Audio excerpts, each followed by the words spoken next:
In the last hour, Ukrainian President Volodymyr Zelensky has said he's prepared to meet Russia's Vladimir Putin for talks in Istanbul on Thursday, after President Trump appeared to hit out at Ukraine and urged Mr. Zelensky to agree to talks with Russia immediately. In a post on X, the Ukrainian president also said that he expected a full ceasefire to start on Monday in order to provide the necessary basis for diplomacy to end the war. And I will be waiting for Putin in Turkey on Thursday, personally, he added. Earlier, in a post on his Truth Social platform, President Trump said President Putin of Russia doesn't want to have a ceasefire agreement with Ukraine, but rather wants to meet on Thursday in Turkey to negotiate a possible end to the bloodbath. Ukraine should agree to this immediately. He went on to say at least they will be able to determine whether or not a deal is possible. Vladimir Putin offered direct talks in Istanbul in a TV address in the early hours of Saturday morning.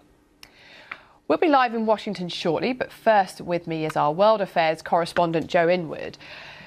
Do we think Thursday will actually happen in some form?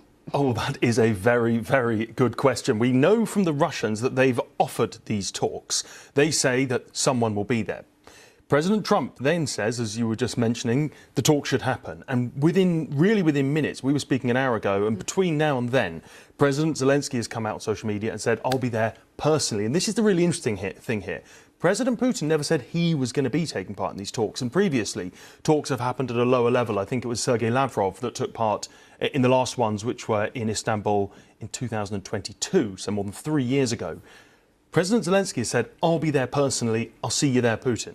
Which obviously, that wasn't part of the agreement. He then says, I hope the Russians don't look for excuses. So we've got this kind of, not say game, but this kind of battle between the two men of what they're offering to do to try and paint themselves, it seems, in the eyes of Donald Trump, because that really is one of the key things in this, as the person who is happy to look for peace. If we saw Zelensky opposite Putin across the table, it would be a big moment, wouldn't it? It would be extraordinary. What would they talk about? Because, all the indications are they're still so far apart. Yeah, I mean, if that were to happen, and I would not expect, I won't be waiting to see the two men across each other from a table on Thursday. If it does, fair enough, but I will be astonished if it does. In terms of the talks, as you say, they've both got these red lines that seem absolutely miles apart. President Putin has always talked about trying to end what he calls the root causes of this war. Now, if you think about what he's talking about, really, it's political independence, the sovereignty of Ukraine. He wants to go back to a time when Ukraine was under the Russian umbrella, the USSR umbrella. He wants to have a compliant government in Kyiv. He also, at the very least, wants to take over a large amount of Ukrainian territory, not just the bits they've already captured since 2014, since 22, but actually a bit more they've originally asked for. All of those are hugely unacceptable to Ukraine. For the Ukrainian perspective, they want their territory back. They've talked before about war reparations. They've even talked about getting all of the Crimean Peninsula back and the territory they lost in 2014. So completely polar opposites in terms of what they want. And whether any negotiators can find a way to find middle ground, I mean, it will be the most difficult of international negotiations. All right, Joe, thank you. We will await Thursday with interest.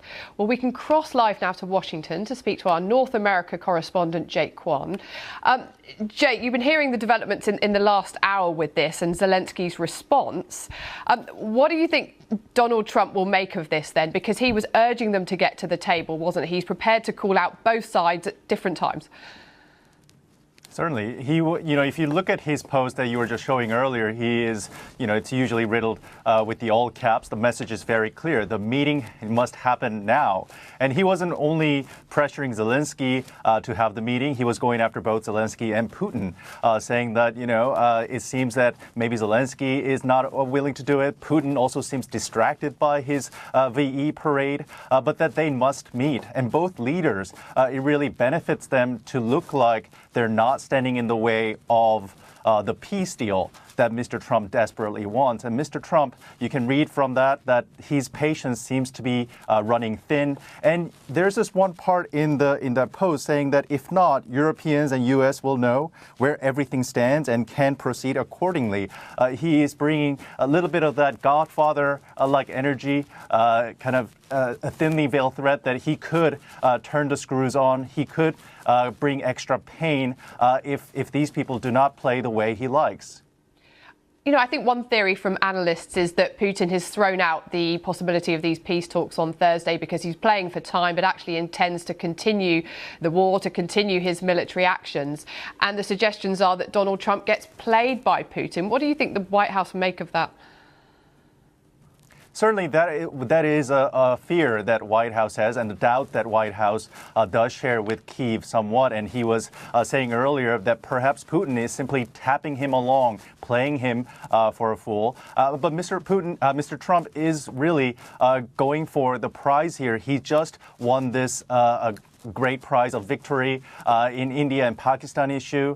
He could point that as his first kind of win, and he wants a second one. He really wants to wrap this up. And if Mr. Putin does not play by Mr. Trump's rules, he could really bring in these other threats that he has mentioned earlier, like more sanction on the banking system and the really painful secondary sanctions that he mentioned earlier, where the U.S. could put sanctions on any countries, any companies that does deal with Putin, which Moscow surely would love to avoid. Jake Kwan, thank you. Let's speak now to Sergei Goryashko from the BBC's Russian service, who is in Riga. Sergei, thank you for joining us. We heard President Putin's announcement made in a 2 a.m. press conference in Russia, didn't we, in the early hours of this morning. What do you think we can understand about his intentions? Well, he had to respond somehow to the proposition of a 30-day ceasefire, and he did, ultimately rejecting this idea. And he had to come up with some sort of an counter-proposition, some sort of another measure, and which is why he asked about those negotiations in Istanbul and said that Russia is ready to negotiate with Ukraine without any conditions, and just to take it from there. It was not the first time when Vladimir Putin has told that he is ready to a direct negotiation with Kyiv, but actually before he always added something like Vladimir Zelensky has already banned himself from the negotiations, which is why these negotiations are not possible. This time he didn't mention these facts, and this time he said that Russia is ready to negotiate in good faith, and but of course, ultimately, the positions of Moscow and Kyiv are somehow very different now. And another interesting fact that just minutes after Putin has concluded his speech, the first drones since that ceasefire announced by Russia during the Victory Day, the first drones hit Ukrainian soil. There were a swarm of hundreds of them sent from Russia to Ukraine. Do you get any sense of people's reactions within Russia to Putin's latest offer of peace talks? What kind of response does it get from the public there? Doesn't seem much response at the time, but of course everyone is it's a nail-biting week. Well, everyone will be watching who will go to Istanbul, who will represent Russia at the time, and which conditions Russia would have at those negotiations. Vladimir Putin mentioned the earlier Istanbul talks back in 2022, but since then the situation has changed dramatically. Well, for once, Russia has annexed the parts of 4 Ukrainian regions, and during Istanbul talks in 2022, that was not the case at the time. And there was the idea that the fate of Donbass and Crimea would be discussed by presidents directly, and the status of the Crimea Peninsula would be somehow not discussed during the next 2 decades. Now the situation and Russian position has changed, and they will definitely add something up about that in their